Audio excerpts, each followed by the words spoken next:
everybody, I'm Namita Thapar, Executive Director of MCure Pharmaceuticals, and today we're going to be speaking about cervical and ovarian cancer. With us, we have our expert, Dr. Hemant Tongaonkar. Thank you so much for joining us today. So why don't we start with cervical cancer, which is one of the most preventable cancers, and talk about what are the causes, and how can we do an early diagnosis? How can it be prevented, basically? That's right. Please. The cervical cancer is the second commonest cancer among women in India, Right. with nearly 100,000 new women being diagnosed with this cancer every year, and more than 50,000 women dying of this cancer every year. This cancer is very highly preventable and also amenable to early detection. We know today that it is caused by a virus called a human papilloma virus, or HPV, which is sexually transmitted. And whenever the cervix is exposed to persistent infection with this virus, it induces certain changes in the cervix over 10 to 15 years, and it gets transformed into a precancerous condition called dysplasia. Now this, if it's left untreated and unattended to, it ultimately transforms into the cervical cancer. Something which is very important in our country is maintaining a good genital hygiene. Those who have a poor genital hygiene and those who are tobacco users, in them again the risk of cervical cancer is much more. Another preventive measure which has now become available and is extremely effective is the use of vaccines. Now we have preventive or prophylactic vaccines against the HPV infection, which is a causative factor for this cancer. And these vaccines have to be given ideally before this infection actually sets in. And that's why it is recommended that girls and women from the age of 9 to 26 receive this vaccine. So ideally, cervical cancer should be detected at the age of pre-cancer, when it is 100% curable, or early invasive cancer, where the cure rates are more than 90%. Again, here the treatment is much simpler, and fertility preservation, if the lady so desires, can also be carried out. In the early stages, the lady doesn't have any symptoms, and by the time the symptoms develop, the disease is usually far advanced. Oh, that's unfortunate. Yeah. And that is why the earliest symptoms, if at all you want to look at symptoms, are intermenstrual bleeding, that means bleeding between two menstrual periods, bleeding during or after intercourse, bleeding after menopause, or blood-stained vaginal discharge. But even in the absence of symptoms, can we diagnose this disease early? There are several approaches, and the most important time-tested approach is what is called a pap smear. Now, pap smear is very simple. It's basically, in this, you collect the cells which are shed from the surface of the cervix, and they are examined under the microscope. And this is usually recommended after the age of 25 in all sexually active women, and it should be done at least once in 3 years, if possible annually. The Western countries have shown that the incidence of cervical cancer can be reduced by as much as 70% with use of pap smear only. And how would you treat cervical cancer? Well, it's very important to realize that some of these women, especially those who have pre-cancer, are in their 20s and 30s, where they may still want to have more children, and So here, if we remove the uterus, they won't have a chance to bear children. Fortunately, in cervical pre-cancer, it is not necessary to remove the uterus. And here we can only remove the portion that's affected or destroy it either with cautery or with laser or by freezing, and still achieve the same survival results. As the disease advances, becomes actually invasive, early cervical cancer, even in those women, if it's a small disease, small volume disease, we can still just remove the cervix, keep the uterus and join it back to the vagina, what's called trachelectomy, by which they can still conceive and bear children. However, if the disease still goes further into stage 2, 3 or 4, then there is no role of conservatism, there is no surgery. It's usually a combination of radiation therapy and chemotherapy, and these patients generally do not do as well as the early stage patients. Absolutely. No, and that's why, to your point, early detection is extremely important. Absolutely. If you want a positive treatment outcome, right? With that, let's move on to the second cancer of the day, which is ovarian cancer. Again, a cancer that not a lot of people know a lot about. Yes. So regarding ovarian cancer, could you tell us a bit about the symptoms and also the diagnosis, how you would do that? Ovarian cancer, although it's not as common as cervical or breast cancer, is the most lethal gynecological cancer with the highest disease-related death rates. Okay, and that's basically because most of these cancers are diagnosed late and also because they're biologically aggressive. Okay. The earliest symptoms are very vague, non-specific and very subtle. They're just minor modifications of the woman's normal physiology. A lady will say that I'll just have a little abdominal distension or bloating. Then she may have a very minor discomfort in the pelvis or abdomen. She may have frequency of urination, or she may have some kind of indigestion, some nausea, some feeling of, or some diarrhea, constipation, one of those symptoms. And something which is very important is that lady sometimes is not able to finish her meal. She feels full after eating a little. It's called early satiety. So these are some of those early symptoms, and they're sometimes so subtle that they're ignored both by the patient miss them. and the doctor also. Yeah. So what is important to remember is never ignore these symptoms, especially if these symptoms are new, if they last for more than 10 days in a month, or they're repetitive or recurrent, then one must take medical advice. Doctor, can you tell me, does genetics play a very important role in terms of, women getting these two cancers? A very, very good question. I think about 10 to 15% of women with ovarian cancer have an inherited genetic mutation. Okay. And the genetic mutations which are most important for ovarian as well as breast cancer are called the BRCA1 and the BRCA2 genetic mutations. The risk of ovarian cancer in women who have BRCA1 mutation is nearly about 35 to 40%. And those who have BRCA2 mutation about 15 to 20%. So a lot of women will have a significant risk of ovarian cancer if they are BRCA1 or BRCA2 positive. If they are positive, then what can we do about it?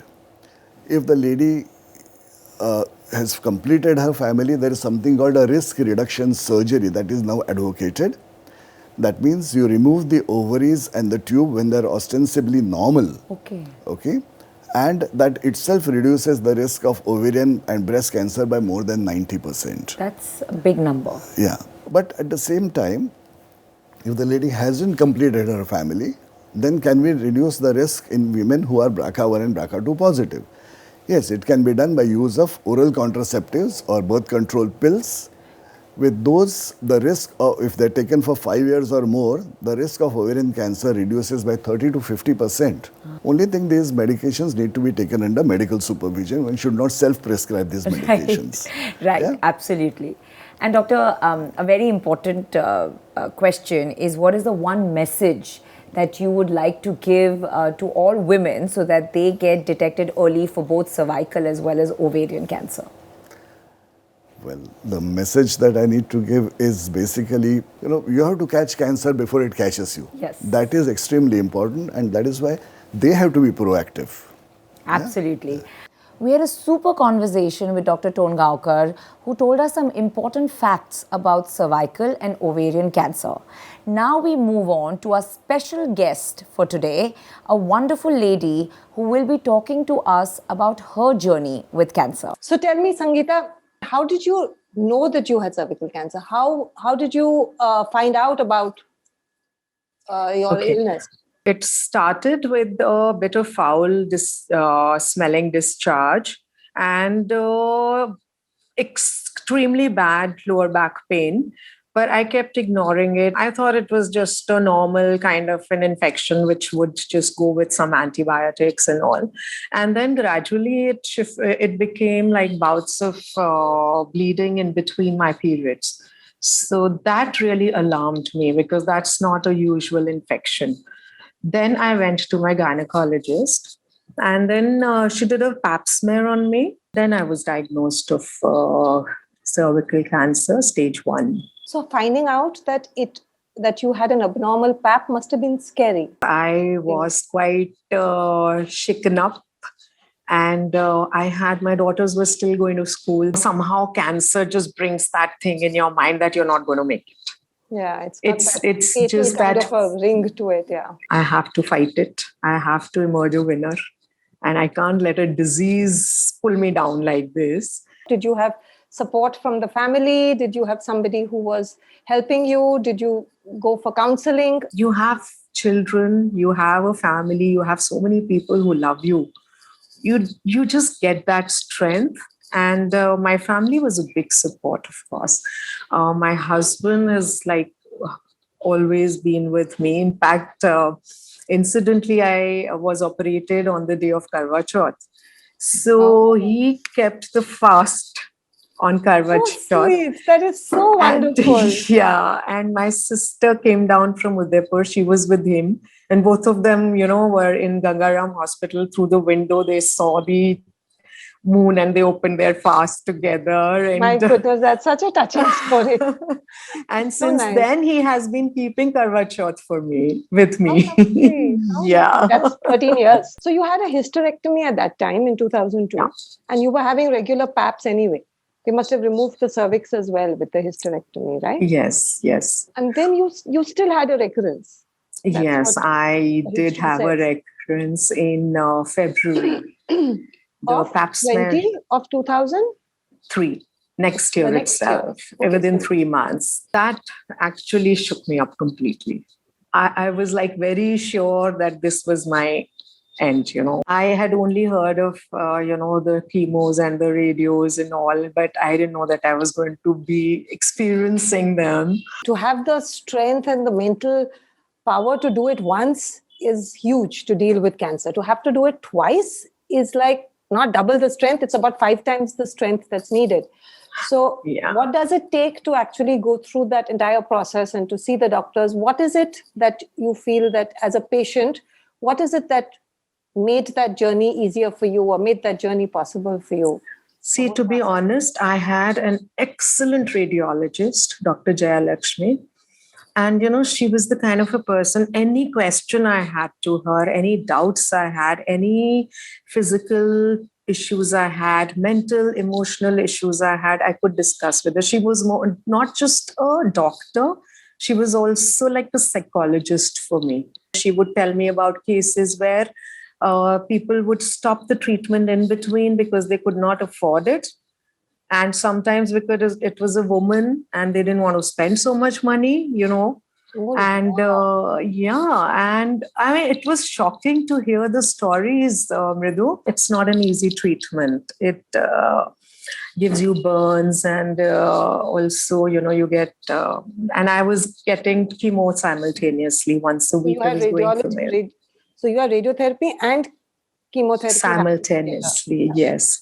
So I was, like my stomach was totally in rumbles. So, I would get bouts of diarrhea and bouts of, vomiting and everything. So, but she was really supportive, Nidu. So what did it feel like when they told you that you're cancer free?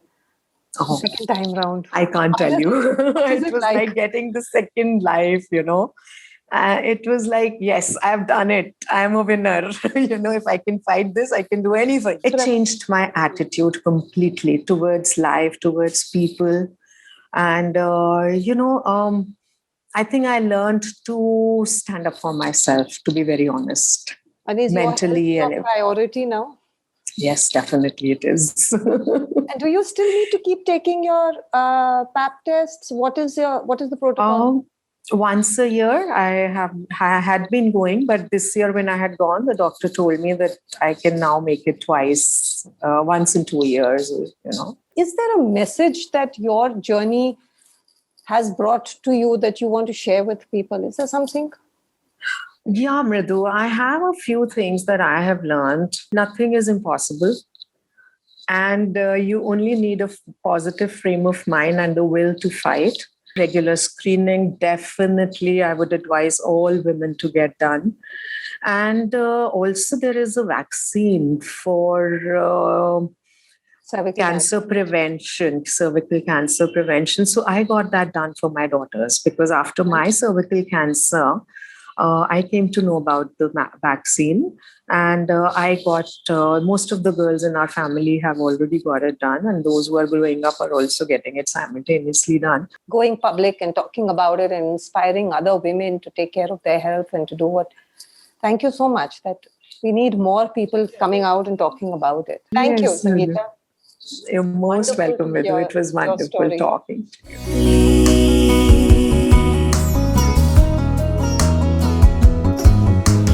दायरे लांघ के ही तो जीना आया मुझको मैं बदली बदली